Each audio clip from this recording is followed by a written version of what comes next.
नमस्कार विद्यार्थी मित्रांनो, ध्येयाधिकारी स्पर्धा परीक्षा मंचच्या पोलीस भरती दररोज सराव सिरीजच्या 71व्या भागामध्ये आपल्या सर्वांचं सहर्ष स्वागत. विद्यार्थी मित्रांनो, जर तुम्ही पुढे येणाऱ्या पोलीस भरतीसाठी तयारी करताय तर तुमच्यासाठीच आपण ही सिरीज घेऊन आलो आहोत. यामध्ये आपण पोलीस भरतीच्या अनुषंगानं अत्यंत महत्त्वाच्या चालू घडामोडी, सामान्य ज्ञान आणि इतर मराठी व्याकरणाच्या महत्त्वाच्या प्रश्नांचा स्पष्टीकरणासह सराव करत आहोत. त्यामुळे जर तुम्ही पुढे येणाऱ्या पोलीस भरतीसाठी तयारी करताय तर हा व्हिडिओ पूर्ण पहा. त्यासोबतच जर माहिती समजली तरच या व्हिडिओला लाईक करा. पुढे पहा, प्रश्न क्रमांक 1512 असणार आहे. भारताचा सर्वोच्च नागरी पुरस्कार कोणता? या ठिकाणी पहा, भारताचा सर्वोच्च नागरी पुरस्कार कोणता आहे? भारतरत्न. म्हणजे आपलं उत्तर पर्याय 2. तर मित्रांनो, हा पुरस्कार कधी सुरू झाला? 1954 साली याची स्थापना करण्यात आली आणि 1955 साली पहिला भारतरत्न पुरस्कार देण्यात आला. आता मित्रांनो, जर तुम्हाला भारतरत्न या पुरस्कारावर तसेच पद्मभूषण, पद्मविभूषण या पुरस्कारांवर महत्त्वाच्या प्रश्नांचा क्विज मार्फत सराव करायचा आहे तर आपलं टेलिग्राम चॅनल जॉईन करा. खाली आपण एक पट्टी दिलेली आहे, दररोज 50 प्रश्नांची टेलिग्राम क्विज. यामध्ये आपण काय करतो, आपल्या टेलिग्राम चॅनलवर दररोज एक विषय देतो आणि त्या विषयावर 50 महत्त्वाचे प्रश्न टाकतो. आणि मित्रांनो, हे सर्व प्रश्न पोलीस भरतीच्या पॅटर्नवरच आधारित असतात. त्यामुळे जर तुम्ही पोलीस भरतीसाठी तयारी करताय तर आपलं टेलिग्राम चॅनलसुद्धा जॉईन करा. पुढे पहा, यावर आणखी एखादा प्रश्न येऊ शकतो पुरस्कारांवर. कोणता? तर भारतरत्न पहिल्या क्रमांकाला येतो. दुसऱ्या क्रमांकाला कोणता येतो? पद्मविभूषण येतो. तिसऱ्या क्रमांकाला पद्मभूषण येतो आणि चौथ्या क्रमांकाला कोणता असतो? पद्मश्री असतो. लक्षात ठेवायचं आहे, क्रम विचारला जाईल किंवा चढत्या उतरत्या क्रमाने लिहिण्यासाठी सांगितलं जाईल. पहिल्या क्रमांकाला भारतरत्न, दुसऱ्या क्रमांकाला पद्मविभूषण, तिसऱ्या क्रमांकाला पद्मभूषण आणि चौथ्या क्रमांकाला पद्मश्री पुरस्कार असतो. पुढे पहा, प्रश्न क्रमांक 1513. नदी या शब्दाचे सामान्य रूप काय होईल? आता सामान्य रूप म्हणजे काय? समजा एखाद्या शब्दाला विभक्ती प्रत्यय जोडला जाणार आहे किंवा एखादा शब्दयोगी अव्यय जोडलं जाणार आहे, त्यावेळी त्या शब्दाच्या रूपामध्ये जो काही बदल होतो त्याला काय म्हणायचं? त्या शब्दाचं सामान्य रूप म्हणायचं. जसं की या ठिकाणी मासा हा शब्द आहे, त्याला ला हा प्रत्यय लावायचा आहे तर काय होईल? मासाचं माशा होईल. म्हणजे माशा हे काय झालं? त्याचं सामान्य रूप. त्याचप्रकारे नदी या शब्दाला जर आपल्याला ला हा प्रत्यय लावायचा असेल तर काय होईल? नदीचं नदी आहे असंच राहील, नदी नदीला. म्हणजे काय होतं? नदी या शब्दाचं सामान्य रूप काय होतं? नदीच राहतं. म्हणजे पर्याय 2. आता दुसरा शब्द घ्या, गोळा. त्याला ला हा प्रत्यय लावायचा तर काय होईल? गोळ्याला. म्हणजे गोळ्या हे काय झालं? गोळाचं सामान्य रूप झालं. पुढे पहा, प्रश्न क्रमांक 1514. रॅमन मॅग्सेसे पुरस्काराचे पहिले भारतीय मानकरी कोण? आता या ठिकाणी पहा, रॅमन मॅग्सेसे पुरस्कार याला आपण काय म्हणतो? आशियाचं नोबेल पुरस्कार असं म्हणतो. याची सुरुवात कधी झाली? याची सुरुवात झाली होती 1957 साली आणि 58 साली पहिला पुरस्कार देण्यात आलेला होता. लक्षात ठेवायचं आहे, रॅमन मॅग्सेसे पुरस्कार आहे तो 1957 साली सुरू करण्यात आला आणि 1958 साली पहिला पुरस्कार देण्यात आला. यावर्षीचा पहिलाच पुरस्कार आहे तो भारतीय महाराष्ट्रीय विनोबा भावे यांना देण्यात आलेला होता. म्हणजे आपलं उत्तर पर्याय 1. रॅमन मॅग्सेसे पुरस्काराचे पहिले भारतीय मानकरी विनोबा भावे, पहिले महाराष्ट्रीय मानकरी विनोबा भावे. लक्षात ठेवायचं आहे. पुढे प्रश्न क्रमांक 1515. गाजर पारखी या वाक्प्रचाराचा अर्थ काय? मित्रांनो, गाजर पारखी शब्द पहा. पारखी म्हणजे काय? तर एखाद्या गोष्टीची चांगली पारख असलेला, एखादी गोष्ट ओळखण्यात हुशार असलेला. परंतु गाजर पारखी म्हटलं की काय? तर त्याला कसलीही पारख नाही असा, किंवा ती गोष्ट ओळखण्यात त्याला कसलंही ज्ञान नाही असा. म्हणजे काय? गाजर पारखी म्हणजेच पारख नसलेला. पर्याय 1. प्रश्न क्रमांक 1516. भारताच्या राष्ट्रध्वजातील केसरी रंग कशाचे प्रतीक आहे? या ठिकाणी पहा, भारताच्या राष्ट्रध्वजातील केसरी रंग आहे तो त्याग आणि शौर्याचं प्रतीक आहे. म्हणजे आपलं उत्तर पर्याय 3. त्यासोबतच पांढरा रंग शांतीचं प्रतीक आहे, हिरवा रंग समृद्धीचं प्रतीक आहे आणि जे चक्र आहे निळ्या रंगाचं अशोक चक्र, तर ते अशोक चक्र आहे ते प्रगतीचं प्रतीक आहे. यावर देखील प्रश्न विचारला जाऊ शकतो. प्रश्न क्रमांक 1517, पुढील वाक्याचा प्रकार ओळखा. मंडळी ऐकून घ्या. आता लक्षात ठेवायचं आहे, ज्या वाक्यातील क्रियापदातून आज्ञा, विनंती, उपदेश, सूचना, आशीर्वाद, प्रार्थना यांचा बोध होतो ते वाक्य कोणत्या प्रकारचं किंवा ते क्रियापद कोणत्या प्रकारचं? आज्ञार्थी. आणि या ठिकाणी काय आहे? घ्या म्हणजे काय? सूचना आहे. आणि सूचना आहे म्हणून या ठिकाणी काय म्हणणार आपण? आज्ञार्थी क्रियापद आहे आणि आज्ञार्थी वाक्य आहे म्हणजे पर्याय 4. प्रश्न क्रमांक 1518, महाराष्ट्रातील दुसऱ्या क्रमांकाचे सर्वात उंच शिखर कोणते? आता या ठिकाणी पाहायचं आहे, महाराष्ट्रातील सर्वात उंच शिखर आपण मागच्या व्हिडिओमध्ये पाहिलेलं आहे. दुसऱ्या क्रमांकाचं कोणतं आहे? तर ते आहे साल्हेर. पहिल्या क्रमांकाला कळसुबाई, दुसऱ्या क्रमांकाला साल्हेर म्हणजे आपलं उत्तर पर्याय 1.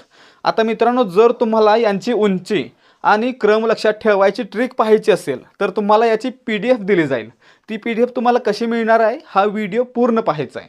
व्हिडिओ खाली PDF असं कमेंट करायचं आहे, व्हिडिओला लाईक करायचं आणि त्याचा स्क्रीनशॉट काढून आपल्या ॲडमिनला 7517249119 या नंबरवर पाठवायचा आहे. त्यानंतर ॲडमिन तुम्हाला लगेचच या पोलीस भरती व्हिडिओची PDF देईल. ज्या PDF मध्ये आपल्याला प्रत्येक प्रश्नाचं 5 ते 6 ओळींमध्ये आणि पूर्ण स्पष्टीकरण दिलेलं असेल. त्यामुळे जर तुम्हाला PDF हवे असेल तर व्हिडिओ पूर्ण पहा, व्हिडिओला लाईक करा आणि कमेंट करून स्क्रीनशॉट पाठवा. प्रश्न क्रमांक 1519, डोळे झाक करणे म्हणजे काय? आता डोळे झाक करणे म्हणजे काय? एखाद्या गोष्टीकडे जाणून बुजून दुर्लक्ष करणे म्हणजे आपलं उत्तर काय असणार आहे? पर्याय 2. प्रश्न क्रमांक 1520, राष्ट्रपतींना पदमुक्त करण्याचा अधिकार कोणाचा आहे? आता मित्रांनो, राष्ट्रपतींना थेट पंतप्रधान किंवा सर्वोच्च न्यायालय किंवा निवडणूक आयोग दूर करू शकत नाही, परंतु संसदेमध्ये महाभियोग प्रक्रियेद्वारे राष्ट्रपतींना पदावरून काढून टाकलं जाऊ शकतं.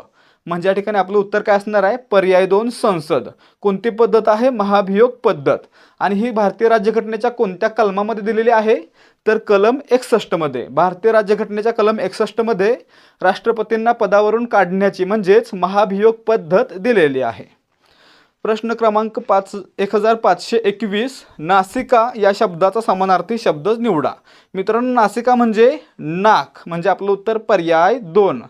कर्णसाठी कान, नयनसाठी डोळे आणि हस्तसाठी हात हे समानार्थी शब्द होतील.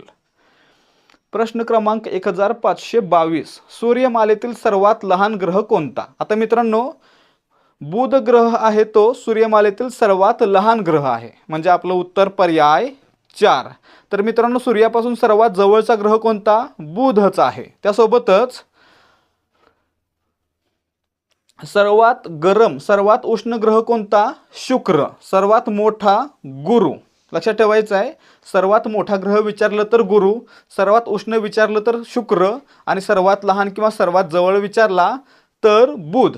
आणि त्यासोबतच जवळजवळ पृथ्वीसारखाच दिसणारा ग्रह कोणता आहे असं विचारलं, पृथ्वीची जुळी बहीण असं कोणत्या ग्रहाला म्हणतात हे विचारलं तर उत्तर काय सांगणार आपण? शुक्र हा ग्रह जवळजवळ पृथ्वीसारखा दिसतो म्हणून शुक्राला काय म्हणायचं? पृथ्वीची जुळी बहीण म्हणायचं. प्रश्न क्रमांक 1523, तोंड येणे या वाक्यप्रचाराचा अर्थ सांगा. आता मित्रांनो, आपण आपल्या वरिष्ठांसमोर गप्प बसलेला असतो, मोठ्यांसमोर गप्प बसतो परंतु त्यांना उलट बोलत नाही. तर मोठ्यांना उलट बोलणे किंवा ते बोलताय त्याच्या विरुद्ध बोलणे म्हणजे जास्त बोलणे, याला काय म्हणायचं? तोंड येणे असं म्हणायचं. म्हणजेच तोंड फुटलं किंवा तोंड आलं असं म्हणायचं. म्हणजे या ठिकाणी आपलं उत्तर काय असणार आहे? तोंड येणे म्हणजे खूप बोलणे किंवा वरिष्ठांना उलट बोलणे म्हणजे आपलं उत्तर पर्याय 1. विद्यार्थी मित्रांनो, आता फक्त थोड्या वेळासाठी इकडे लक्ष द्या. आपल्यापैकी बऱ्याच जणांना माहीत असेल की ध्येयाधिकारी स्पर्धा परीक्षा मंचकडून विद्यार्थ्यांचा स्टेट बोर्डचा सराव चांगला व्हावा यासाठी स्टेट बोर्ड 1 लाइनर ठोकळा आणलेला होता. त्यासोबतच आता नव्याने मराठी व्याकरणाचा संपूर्ण सराव प्रश्नोत्तराच्या माध्यमातून करण्यासाठी A to Z मराठी व्याकरणाचं एक पुस्तक देखील आपण लॉन्च केलेलं आहे. आणि त्याच अनुषंगानं आपण आजच्या व्हिडिओमध्ये एक ऑफर देखील आणलेली आहे. या ऑफरमध्ये आपल्याला मराठी व्याकरणाची 870 पानांची PDF, त्यासोबतच मराठी व्याकरणाच्या 10 सराव प्रश्नपत्रिका आणि त्यासोबत स्टेट बोर्ड वन लायनर ठोकळा, ज्याच्यामध्ये 313 पाने असतील आणि 7000 पेक्षा अधिक प्रश्न असतील. तर मित्रांनो, हे सर्व आपण आजच्या दिवशी देणार आहोत फक्त 200 रुपयांना. याची मूळ किंमत किती होते, तर मराठी व्याकरणाची PDF आपण 200 रुपयांना दिलेली आहे, देत आहोत. आणि त्यासोबतच स्टेट बोर्ड वन लायनर ठोकळा 100 रुपयांना. असे एकत्रित 300 रुपये न होता या तिन्ही गोष्टी एकत्रितपणे आपल्याला फक्त 200 रुपयांना मिळणार आहेत. त्यामुळे जर तुम्हाला तलाठी भरतीसाठी स्टेट बोर्ड GKचा आणि मराठी व्याकरणाचा चांगल्या प्रकारे सराव करायचा आहे, तर तुम्ही हा पूर्ण संच नक्कीच विकत घेऊ शकता. याचा तुम्हाला 100% फायदा होईल, याची आम्ही हमी देतोय. तर विद्यार्थी मित्रांनो, तुम्हाला हे सर्व एकत्रितपणे विकत घ्यायची देखील गरज नाहीये. तुम्हाला या सर्वांचा डेमो पाहता येणार आहे. तुम्हाला A to Z मराठी व्याकरणाचा पहिला टॉपिक मराठी वर्णमाला याची पूर्ण PDF फ्रीमध्ये मिळणार आहे. त्यासोबतच स्टेट बोर्ड वन लायनर ठोकळा याचा देखील डेमो पाहता येणार आहे. आणि त्यासोबतच मराठी व्याकरणाच्या 10 प्रश्नपत्रिकांपैकी पहिली प्रश्नपत्रिका देखील तुम्हाला फ्रीमध्ये पाहायला मिळणार आहे. त्यामुळे जर तुम्हाला हा ठोकळा घ्यायचा आहे किंवा याच्यामध्ये इंटरेस्ट आहे, तर 75 17 24 91 19 या व्हॉट्सॲप नंबरवर डेमो किंवा सॅम्पल असा मेसेज करायचा आहे आणि यामध्ये फ्री PDF पाहायचे आहेत. आणि जर तुम्हाला आवडलं तर तुम्ही 200 रुपयांना हा पूर्ण संच विकत घेऊ शकता. प्रश्न क्रमांक 1524. 1938 सालच्या राष्ट्रीय काँग्रेसच्या अधिवेशनाचे अध्यक्ष कोण होते? आता 1938 सालचं राष्ट्रीय काँग्रेसचं अधिवेशन आहे ते गुजरातमधील हरिपुरा या ठिकाणी भरवण्यात आलेलं होतं. आणि अध्यक्ष कोण होते? सर्वात तरुण अध्यक्ष सुभाषचंद्र बोस. म्हणजे आपलं उत्तर पर्याय 1, नेताजी सुभाषचंद्र बोस. पुढे मित्रांनो, 1939 साली देखील त्रिपुरी अधिवेशन भरवलं. त्याचे अध्यक्ष देखील कोण होते? नेताजी सुभाषचंद्र बोस होते. परंतु पुढे त्यांनी राजीनामा दिला आणि फॉरवर्ड ब्लॉक या पक्षाची स्थापना केली. पुढे पहा प्रश्न क्रमांक 1525. देशासाठी बलिदान देणारा या शब्दसमूहासाठी एक शब्द द्या. मित्रांनो, देशासाठी बलिदान देणारा कोण? हुतात्मा. म्हणजे पर्याय 1. प्रश्न क्रमांक 1526. महाराष्ट्रात कुंभमेळा कोठे भरतो? आता या ठिकाणी पहा मित्रांनो, भारतामध्ये 4 ठिकाणी कुंभमेळा भरतो. कोणती कोणती ठिकाणं आहेत? प्रयागराज, हरिद्वार, उज्जैन आणि नाशिक. त्यापैकी महाराष्ट्रामध्ये कोणतं आहे? नाशिक आहे. म्हणजे आपलं उत्तर पर्याय 2. महाराष्ट्रातील नाशिकमधील त्र्यंबकेश्वर या ठिकाणी कुंभमेळा भरतो. त्यासोबतच पहा, प्रयागराज कोणत्या राज्यामध्ये आहे? उत्तर प्रदेश. हरिद्वार उत्तराखंड आणि उज्जैन मध्य प्रदेश. लक्षात ठेवायचे 4 ठिकाणं: प्रयागराज उत्तर प्रदेश, हरिद्वार उत्तराखंड, उज्जैन मध्य प्रदेश आणि नाशिक महाराष्ट्र. या 4 ठिकाणी कुंभमेळा भरवला जातो. प्रश्न क्रमांक 1527. 18विश्वे दारिद्र्य म्हणजे काय? मित्रांनो, 18विश्वे दारिद्र्य म्हणजे काय? अत्यंत गरिबीची परिस्थिती. म्हणजे आपलं उत्तर पर्याय 2, अत्यंत गरिबी. पूर्वीच्या काळामध्ये 18विश्व किंवा 18 प्रकारचे धान्य घरामध्ये असणं म्हणजे श्रीमंत मानलं जायचं. परंतु त्यापैकी एकही नाही अशा प्रकारची जर परिस्थिती असेल तर त्याला काय म्हणणार आपण? अत्यंत हलाखीची परिस्थिती किंवा अत्यंत गरिबीची परिस्थिती. प्रश्न क्रमांक 1528. भारतीय रिझर्व्ह बँकेचे मुख्यालय कोठे आहे? या ठिकाणी पहा, रिझर्व्ह बँक म्हणजे RBI स्थापना कधी झाली? स्थापना झाली 1935 साली. सुरुवातीला 2 वर्ष याचं मुख्यालय कोलकाता या ठिकाणी होतं आणि 1937ला याचं मुख्यालय आहे ते कायमस्वरूपी मुंबई या ठिकाणी हलवण्यात आलं. म्हणजे सध्या भारतीय रिझर्व्ह बँकेचं मुख्यालय कुठे आहे? मुंबई या ठिकाणी आहे. पर्याय 2. आणि मित्रांनो, RBI मुंबईमध्ये असणं आणि सेबी किंवा भारतीय स्टॉक एक्सचेंजची मुख्यालय मुंबईमध्ये असणं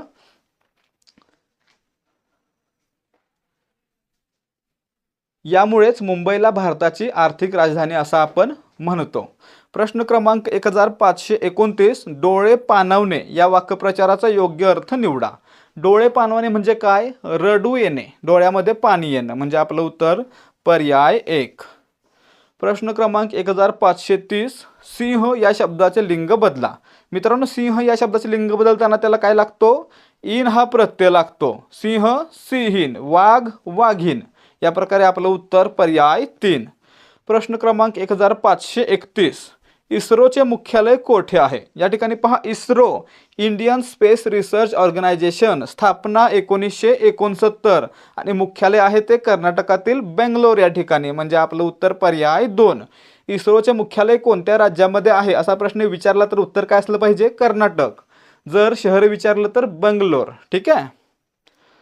प्रश्न क्रमांक 1532. अल्प या शब्दाचा विरुद्धार्थी शब्द कोणता? मित्रांनो, अल्प म्हणजे फार थोडे किंवा कमी. त्याला विरुद्धार्थी खूप जास्त किंवा भरपूर किंवा विपुल. अल्पला विरुद्धार्थी विपुल, पर्याय 1. प्रश्न क्रमांक 1533. हात टेकणे या वाक्यप्रचाराचा अर्थ काय? मित्रांनो, हात टेकणे म्हणजे काय? हार मानणे, पराभव स्वीकारणे किंवा शरण येणे. म्हणजे आपलं उत्तर काय असणार आहे? हात टेकणे म्हणजेच शरण येणे, पर्याय 2, पराभव स्वीकारणे. प्रश्न क्रमांक 1534. सती प्रथा बंद करण्यासाठी कोणाचे प्रयत्न महत्त्वाचे ठरले? या ठिकाणी पहा, सतीबंदी कायदा कधी आला? 1829. कोणी आणला? लॉर्ड विल्यम बेंटिक यानं. आणि मित्रांनो, त्याला सहाय्य कोणी केलं? तर राजा राममोहन रॉय यांनी. म्हणजे आपलं उत्तर काय असणार आहे? पर्याय 2, राजा राममोहन रॉय यांचे प्रयत्न महत्त्वाचे ठरले. प्रश्न क्रमांक 1535. धनुष्य या शब्दाचा समानार्थी शब्द कोणता? धनुष्य म्हणजे मित्रांनो, आपण ज्यामध्ये बाण पकडतो आणि मारतो ते जे एक शस्त्र आहे त्याला काय म्हणायचं? धनुष्य म्हणायचं. त्याला समानार्थी शब्द कोणते आहेत? तर कमठा, कोदंड इत्यादी. मग या ठिकाणी कोणता आलाय? कोदंड. म्हणजे या ठिकाणी धनुष्याला समानार्थी कोदंड. हा नसेल तर कोणता असणार आहे? कमठा. पुढे पहा, प्रश्न क्रमांक 1536. पाणी पाजणे या वाक्यप्रचाराचा अर्थ सांगा. मित्रांनो, पाणी पाजणे म्हणजे काय? तर एखाद्याला हरवणे म्हणजेच त्याचा पराभव करणे. म्हणजे आपलं उत्तर पर्याय 2, पाणी पाजणे म्हणजेच पराभव करणे. तर विद्यार्थी मित्रांनो, हे होते आजचे प्रश्न. जर तुम्हाला आजच्या प्रश्नांची उत्तर आणि स्पष्टीकरण समजलं असेल तरच या व्हिडिओला लाईक करा, अन्यथा आपलं चॅनल सोडून जाऊ शकता. त्याचबरोबर जर तुम्हाला याच प्रकारे महत्त्वाच्या प्रश्नांचा सराव करायचा आहे तर आपल्या चॅनलला सबस्क्राईब करा. भेटूयात पुढच्या भागामध्ये. जय हिंद, जय भारत आणि जय महाराष्ट्र.